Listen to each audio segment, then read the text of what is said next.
Tribuners, sebuah mobil jenis Toyota Rush dengan nomor polisi BG1601EN jatuh ke Sungai Lematang dari ketinggian sekitar 5 meter saat pengemudi hendak memutar arah mundur pada Jumat 20 Desember.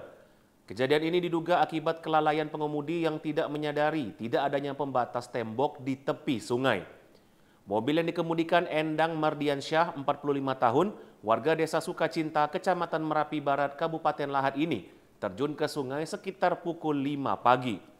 Beruntung pengemudi hanya mengalami luka ringan dan telah mendapatkan perawatan medis. Evakuasi mobil diketahui telah berlangsung hingga pukul 10:45, menarik perhatian warga setempat yang penasaran menyaksikan prosesnya. Petugas setempat sempat kesulitan karena seling penahan mobil tidak stabil, sehingga ada resiko mobil kembali jatuh ke dasar sungai yang berbatu.